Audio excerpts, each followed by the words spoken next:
And welcome back. It is election season, and I must say, very exciting time for me. I absolutely love elections. Now, this year's local government elections will be held on Monday, the 1st of November.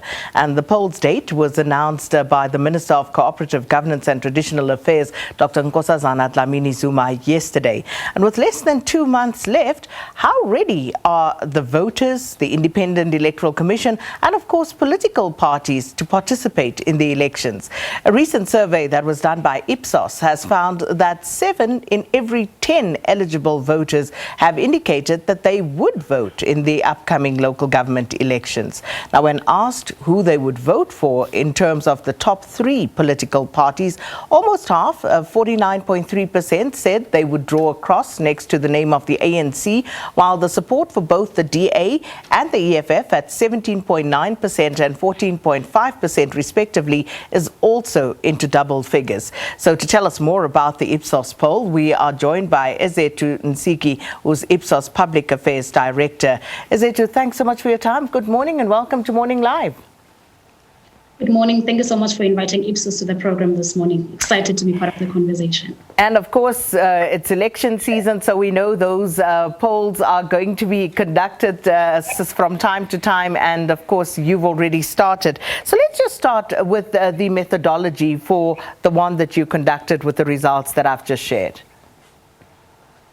The study was conducted by Ipsos in August 2021, and we conducted these interviews telephonically with about 1,500 respondents from across the different 9 provinces in the country. All the respondents that were selected were over the ages of 18, which means that these are people who are eligible to vote in the upcoming local government elections. And in terms of the selection of the respondents, these were selected randomly using a random digital dialing methodology, wherein the computer randomly selects potential numbers, and these numbers would then be attended to by our interviewers. And this is how we interviewed the different respondents. And in terms of representativity, we can say that the survey is representative of the 96% of South Africans that own a mobile phone. So if we take a look at the numbers very quickly, we have around 39 million South Africans who are actually eligible to vote 18 years and older. Of those, less than 20 million actually voted in the last election. So let's talk about those that you polled. And firstly, the validity of your sample, because people often call that into question. 1,500 out of possible 39 million eligible voters. Let's talk to the sample size and its validity first.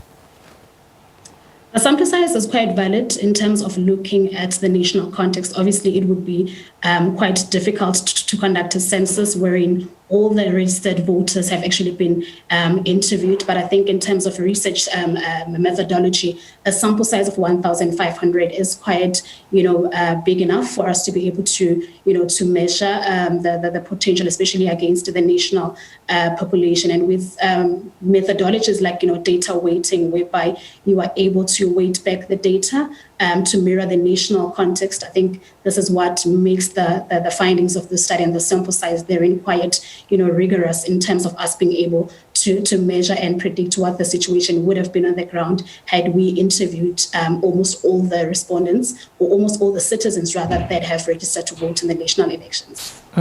So, Ezethu, looking at how those who were pulsed actually feel about the upcoming elections, what were some of the questions that they were required to answer? Well, we asked them quite a number of questions, but I think, an important question that I would like to flag in this instance is we asked them which political party they would vote for if they were given a chance to make their selection for the upcoming local elections now. And also just for them to give reasons, if they've not selected a party, to just give reasons as to why they did not choose to select a party, or would rather not vote in the upcoming elections. And we also asked them just to gauge their voting appetite, questions around are they willing rather to actually vote in the upcoming elections based on the fact that they've already been registered? Will they be showing up to actually vote? Because we've seen across the different elections that have taken place in the past that in as much as people register for elections, it's not everyone who registers that actually shows up to actually vote. And we also, asked them, how much do you really want to vote, and which political party are you going to be voting for? Would you vote for rather, and not are you going to be voting for? Would you vote for if you were to make a decision today? So those were some of the interesting questions that we looked into for the purpose of this, of this analysis. Ezethu, did you by any chance find out from those who were polled why they wanted to vote, and perhaps why not, if they had indicated that they would not cast their ballot? Absolutely. So for those individuals that decided not to select a party or not to vote in this instance, quite a number of interesting reasons were brought forward. And these include people, preferring to vote in national elections as opposed to local government elections, and others, making a decision to say, or asking themselves a question of, I'm unemployed, why should I be voting? So I think there's also that link between unemployment and people's willingness to actually vote. And some of the reasons that came up were, okay, I haven't made the decision as yet, but if I do decide to go to a polling station, then I will make my decision there whether or not one to vote and who to vote for. And also, another interesting, finding that came forward, or another reason that people brought forward was, if I'm going to vote, I will vote for whoever is going to get the job done. In this instance, I've not decided who I'm going to vote for if I do decide to go to the polling station. And those who have made up their minds, who know who they're going to vote for and are ready waiting for the election day, what were some of the driving, motivating forces for them to actually be excited to cast their ballot? It's not something that we actually explored in greater detail in the study, and whatever response I give would be almost based on my own opinion. But if I may say, there is a question, in terms where we looked at where people who are more willing to vote are actually located in the country.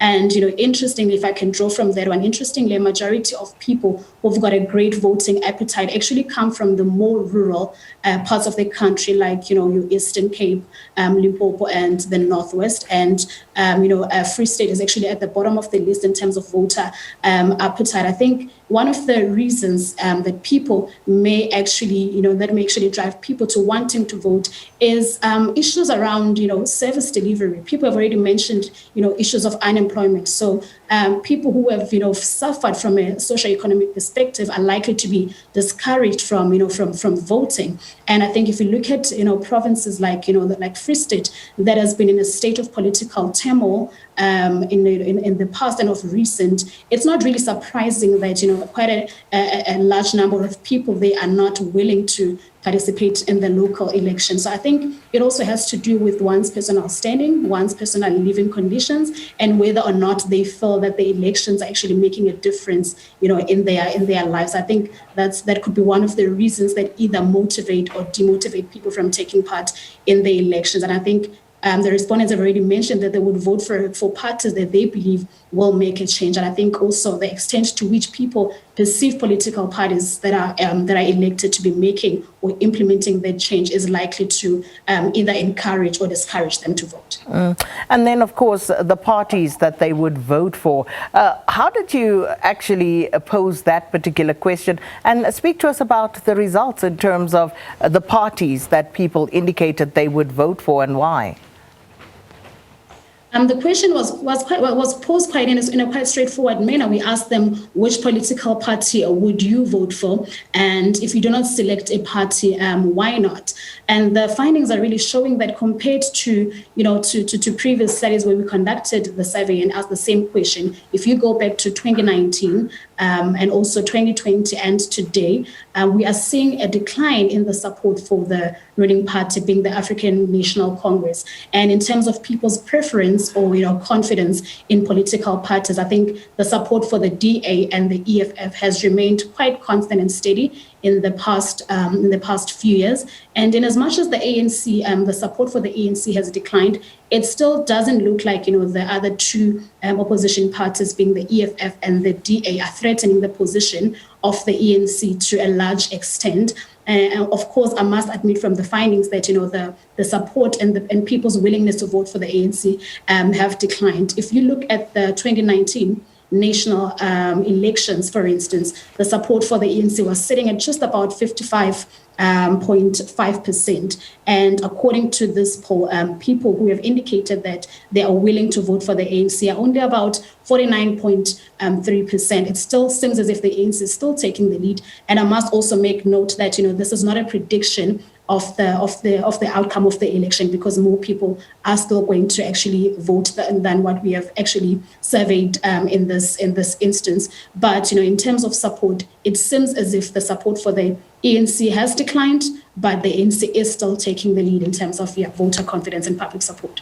And just finally, based on this particular survey and this sample, the question now, given the pandemic and all the variables that have been at play before we actually got to the promulgation of the election date, and of course yesterday announced that the elections will go ahead on the 1st of November.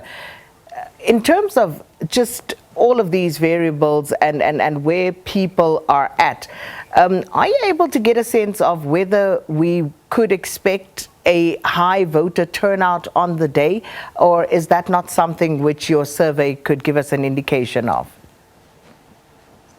In terms of a turnout, I think it is quite clear from the findings of this survey that not everyone that has registered to vote will be showing up to actually vote at the polling stations on that day. I think in terms of the figures and what the estimate could be, our survey has actually shown that 7 out of every 10 people that have registered to vote are likely to show up on the day. So I think we can expect that not everyone who has registered will actually turn up. And I don't think this is unique to the pandemic. I think in all the other national and local government elections, not everyone who actually registered to vote actually turned up to vote. And I think the local government elections have always had the lowest voter turn up compared to the national ones. And I think according to this poll, we can expect about 70%, 7 out of 10 registered voters to actually show up on the day. It doesn't look like the pandemic is going to keep people from voting, but I think issues that have previously kept people from voting can still emerge.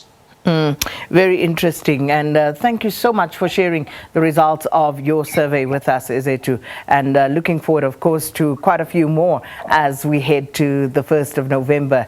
Monday, the 1st of November, is when South Africans will go to the polls. And speaking to us there, Ezethu Nsiki, Ipsos Public Affairs Director, talking to us about the recent Ipsos poll where they actually pulsed the respondents to find out who do they support in terms of political parties and where do they stand with regard to this year's local government elections.